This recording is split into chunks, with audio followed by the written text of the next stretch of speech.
Hi ವೀಕ್ಷಕರೇ, ಎಲ್ಲರಿಗೂ ನಮಸ್ಕಾರ. ನೋಡಿ, ಗೃಹಲಕ್ಷ್ಮಿ ಯೋಜನೆಯ ಪ್ರತಿಯೊಂದು ಫಲಾನುಭವಿಗಳಿಗೆ ಸರ್ಕಾರದಿಂದ ಭರ್ಜರಿ ಗುಡ್ಡಿಸ್ನ ಕೊಟ್ಟಿದ್ದು, ದಸರಾ ಹಬ್ಬಕ್ಕೆ 3 ತಿಂಗಳ 6,000 ಹಣನ ನಿಮ್ಮ ಬ್ಯಾಂಕ್ ಖಾತೆಗೆ ಸರ್ಕಾರ ಜಮಾ ಮಾಡ್ತಾ ಇದೆ. ಹೌದು ವೀಕ್ಷಕರೇ, ಗೃಹಲಕ್ಷ್ಮಿ ಯೋಜನೆಯ 22ನೇ ಕಂತಿನ ಹಣ, 23ನೇ ಕಂತಿನ ಹಣ ಹಾಗೂ 24ನೇ ಕಂತಿನ ಹಣ, ಒಟ್ಟು 3 ತಿಂಗಳ 6,000 ಹಣನ ನಾಳೆ ಭಾನುವಾರ ಸೆಪ್ಟೆಂಬರ್ 21ರಿಂದ ಕರ್ನಾಟಕದ 24 ಜಿಲ್ಲೆಗಳ ಪ್ರತಿಯೊಂದು ಫಲಾನುಭವಿಗಳಿಗೆ ಈ 6,000 ಹಣ ಜಮಾ ಆಗ್ತಾ ಇದೆ. ಅದೇ ರೀತಿ ರೇಷನ್ ಕಾರ್ಡ್ ಹೊಂದಿರುವಂತಹ ಪ್ರತಿಯೊಂದು ಮಹಿಳೆಯರಿಗೆ ಸರ್ಕಾರ 5 ಹೊಸ ನಿಯಮಗಳನ್ನ ಜಾರಿಗೆ ತಂದಿದ್ದು, ಸುಮಾರು 2 ಲಕ್ಷಕ್ಕಿಂತ ಅಧಿಕ ರೇಷನ್ ಕಾರ್ಡ್ನ ಸರ್ಕಾರ ಕ್ಯಾನ್ಸಲ್ ಮಾಡ್ತಾ ಇದೆ. ಹಾಗಾದರೆ ಬನ್ನಿ ಸ್ನೇಹಿತರೆ, ಸರ್ಕಾರದಿಂದ ಬಂದಿರುವಂತಹ ಈ ಒಂದು ಮಾಹಿತಿ ಏನು ಅಂತ ನಾನು ನಿಮಗೆ ತಿಳಿಸ್ಕೊಡ್ತಾ ಇದ್ದೀನಿ. ಅದಕ್ಕಿಂತ ಮೊದಲು ನೋಡಿ ಸ್ನೇಹಿತರೆ, ನೀವೇನಾದ್ರೂ ಇನ್ನೂ ಕೂಡ ನನ್ನ ಚಾನಲ್ನ ಸಬ್ಸ್ಕ್ರೈಬ್ ಆಗಿಲ್ಲ ಅಂದರೆ ದಯವಿಟ್ಟು ಪ್ರತಿಯೊಬ್ಬರು ಚಾನಲ್ನ ಸಬ್ಸ್ಕ್ರೈಬ್ ಮಾಡ್ಕೊಳ್ಳಿ, ಹಾಗೆ ವಿಡಿಯೋಗೆ ಒಂದು ಲೈಕ್ನ ಕೊಡಿ.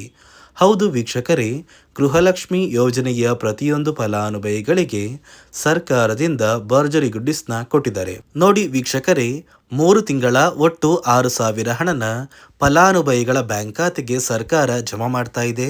ಅಂದರೆ ಗೃಹಲಕ್ಷ್ಮಿ ಯೋಜನೆಯ 22ನೇ ಕಂತಿನ ಹಣ, 23ನೇ ಕಂತಿನ ಹಣ ಹಾಗೂ 24ನೇ ಕಂತಿನ ಹಣ, ಒಟ್ಟು 3 ತಿಂಗಳ 6,000 ಹಣನ ಸೆಪ್ಟೆಂಬರ್ 21 ಭಾನುವಾರದಿಂದ ಕರ್ನಾಟಕದ 24 ಜಿಲ್ಲೆಗಳಿಗೆ ಸರ್ಕಾರ ಬಿಡುಗಡೆ ಮಾಡ್ತಾ ಇದೆ. ಅದೇ ರೀತಿ ಈ ಬಾರಿ ನಿಮ್ಮ ಬ್ಯಾಂಕ್ ಖಾತೆಗೆ ಈ ಗೃಹಲಕ್ಷ್ಮಿ ಯೋಜನೆಯ ಹಣನ ನೀವು ಪಡ್ಕೋಬೇಕು ಅಂದರೆ ಸರ್ಕಾರದಿಂದ ಹೊಸದಾಗಿ 5 ನಿಯಮಗಳನ್ನ ಜಾರಿಗೆ ತಂದಿದ್ದು, ಸಾಕಷ್ಟು ಫಲಾನುಭವಿಗಳ ಬ್ಯಾಂಕ್ ಖಾತೆಗೆ ಈ ಒಂದು ಹಣ ಕ್ಯಾನ್ಸಲ್ ಆಗಿದೆ. ಹೌದು ವೀಕ್ಷಕರೇ, ಸರ್ಕಾರ ಜಾರಿಗೆ ತಂದಿರುವ ಈ 5 ನಿಯಮಗಳ ಪ್ರಕಾರ ಪ್ರತಿಯೊಂದು ಫಲಾನುಭವಿಗಳ ಒಂದು ದಾಖಲಾತಿಗಳನ್ನ ಸರ್ಕಾರ ಚೆಕ್ ಮಾಡಿ, ನೀವು ಆ 5 ನಿಯಮಗಳನ್ನ ಪಾಲಿಸಿದರೆ ಮಾತ್ರ ನಿಮ್ಮ ಬ್ಯಾಂಕ್ ಖಾತೆಗೆ ಸರ್ಕಾರ ಹಣನ ಜಮಾ ಮಾಡ್ತಾ ಇತ್ತು.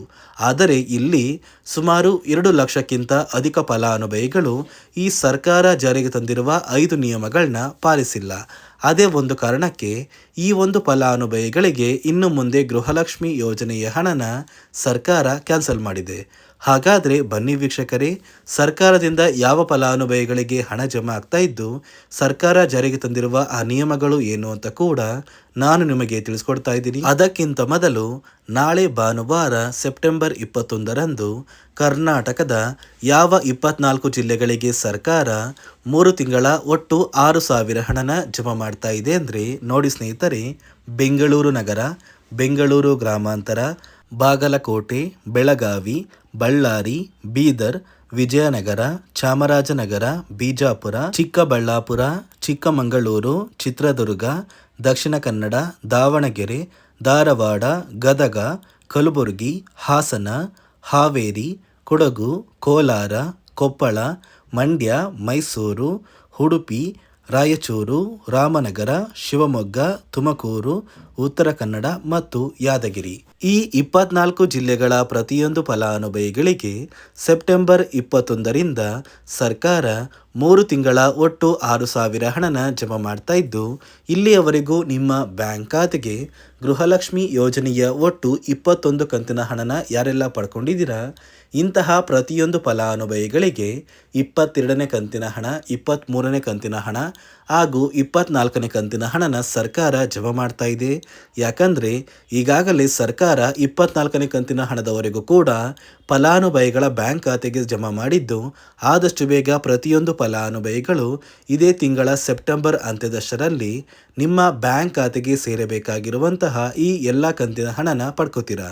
ಒಂದು ವೇಳೆ ಇನ್ನೂ ಕೂಡ ಪೆಂಡಿಂಗ್ ಇರುವ ಹಣ ಬಾಕಿ ಇದ್ದರೆ ಆದಷ್ಟು ಬೇಗ ನಿಮ್ಮ ಊರಿಗೆ ಸಂಬಂಧಪಟ್ಟ ಮಹಿಳಾ ಮತ್ತು ಮಕ್ಕಳ ಅಭಿವೃದ್ಧಿ ಇಲಾಖೆಗೆ ಭೇಟಿ ನೀಡಿ ಆ ಒಂದು ಇಲಾಖೆಯ ಅಧಿಕಾರಿಗಳ ಸಹಾಯದಿಂದ ಪೆಂಡಿಂಗ್ ಇರುವ ಹಣನ ನಿಮ್ಮ ಬ್ಯಾಂಕ್ ಖಾತೆಗೆ ಪಡ್ಕೊಳ್ಳಿ. ನೋಡಿ ಸ್ನೇಹಿತರೆ, ಈ ಬಾರಿ ಸುಮಾರು 1 ಲಕ್ಷಕ್ಕಿಂತ ಅಧಿಕ ಫಲಾನುಭವಿಗಳ ಬ್ಯಾಂಕ್ ಖಾತೆಗೆ ಸರ್ಕಾರ ಗೃಹಲಕ್ಷ್ಮಿ ಯೋಜನೆಯ ಹಣನ ಜಮಾ ಮಾಡ್ತಾ ಇಲ್ಲ. ಕಾರಣ ಏನು ಅಂದರೆ, ನಿಮ್ಮ ಬ್ಯಾಂಕ್ ಖಾತೆಗೆ ಡೆಬಿಟ್ ಮೂಲಕ ಹಣ ಜಮಾ ಮಾಡುವಂತಹ ಸಂದರ್ಭದಲ್ಲಿ ಸರ್ಕಾರ ಸಾಕಷ್ಟು ಫಲಾನುಭವಿಗಳ ಒಂದು ಬ್ಯಾಂಕ್ ಖಾತೆಗೆ ಹಣ ಜಮಾ ಮಾಡೋದನ್ನು ಕ್ಯಾನ್ಸಲ್ ಮಾಡಿದೆ. ಯಾಕಂದರೆ ಇತ್ತೀಚೆಗೆ ಹಣಕಾಸು ಇಲಾಖೆ ಜಾರಿಗೆ ತಂದಿರುವ 5 ನಿಯಮಗಳ ಆಧಾರದ ಮೇಲೆ ಪ್ರತಿಯೊಂದು ಫಲಾನುಭವಿಗಳಿಗೆ ಸರ್ಕಾರ ಈ ಒಂದು ಹಣನ ಜಮಾ ಮಾಡ್ತಾ ಇದ್ದು, ಯಾರೆಲ್ಲ ಫಲಾನುಭವಿಗಳು ಈ ನಿಯಮಗಳನ್ನ ಪಾಲಿಸಿಲ್ಲ ನಿಮ್ಮ ಬ್ಯಾಂಕ್ ಖಾತೆಗೂ ಕೂಡ ಹಣ ಜಮಾ ಆಗೋದಿಲ್ಲ. ಹಾಗಾದರೆ ಬನ್ನಿ ಸ್ನೇಹಿತರೆ, ಸರ್ಕಾರ ಜಾರಿಗೆ ತಂದಿರುವ ಆ 5 ಹೊಸ ನಿಯಮಗಳು ಏನು ಅಂತ ನಾನು ನಿಮಗೆ ತಿಳಿಸ್ಕೊಡ್ತಾ ಇದ್ದೀನಿ.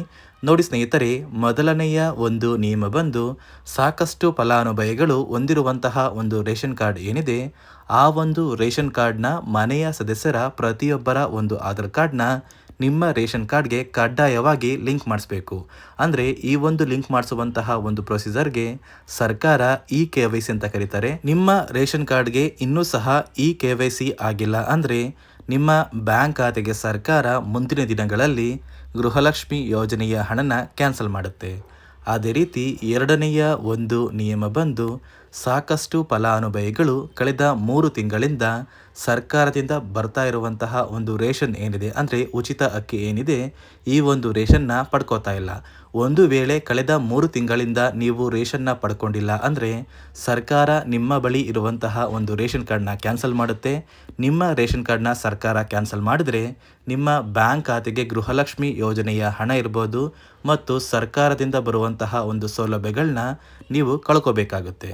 ಅದೇ ರೀತಿ ಮೂರನೆಯ ಒಂದು ನಿಯಮ ಬಂದು ನೋಡಿ ಸ್ನೇಹಿತರೆ, ನಿಮ್ಮ ಬಳಿ ಇರುವಂತಹ ಒಂದು ಆಧಾರ್ ಕಾರ್ಡ್ ಏನಿದೆ, ಆ ಒಂದು ಆಧಾರ್ ಕಾರ್ಡ್ನ ಕಳೆದ 15 ವರ್ಷಗಳಲ್ಲಿ ನೀವು ಯಾವುದೇ ರೀತಿಯ ಒಂದು ತಿದ್ದುಪಡಿನ ಮಾಡಿಸಿಲ್ಲ ಅಂದರೆ ನಿಮ್ಮ ಬ್ಯಾಂಕ್ ಖಾತೆಗೆ ಸರ್ಕಾರ ಗೃಹಲಕ್ಷ್ಮಿ ಯೋಜನೆಯ ಹಣನ ಕ್ಯಾನ್ಸಲ್ ಮಾಡುತ್ತೆ.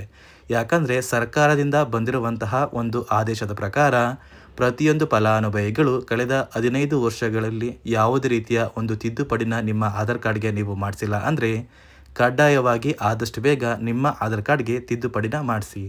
ಅದೇ ರೀತಿ ನಾಲ್ಕನೆಯ ಒಂದು ನಿಯಮ ಬಂದು ನಿಮ್ಮ ಕುಟುಂಬದ ಒಂದು ವಾರ್ಷಿಕ ಆದಾಯ 7 ಲಕ್ಷಕ್ಕಿಂತ ಕಡಿಮೆ ಇರಬೇಕು.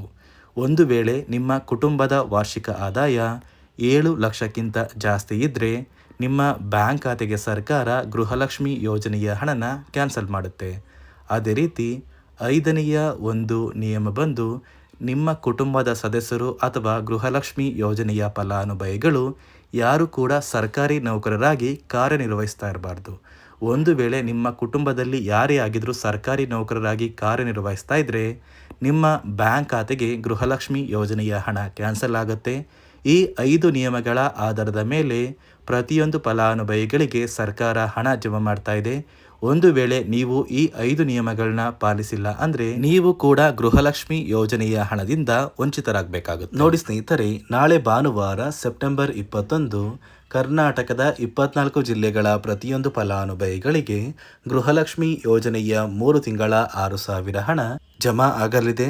ಆದಷ್ಟು ಬೇಗ ಪ್ರತಿಯೊಬ್ಬರು ಈ ಒಂದು ಹಣನ ಪಡ್ಕೋತೀರಾ ಅಂತ ಹೇಳ್ತಾ, ಇದಿಷ್ಟು ಸರ್ಕಾರದಿಂದ ಬಂದಿರುವಂತಹ ಒಂದು ಮಾಹಿತಿಯಾಗಿದೆ.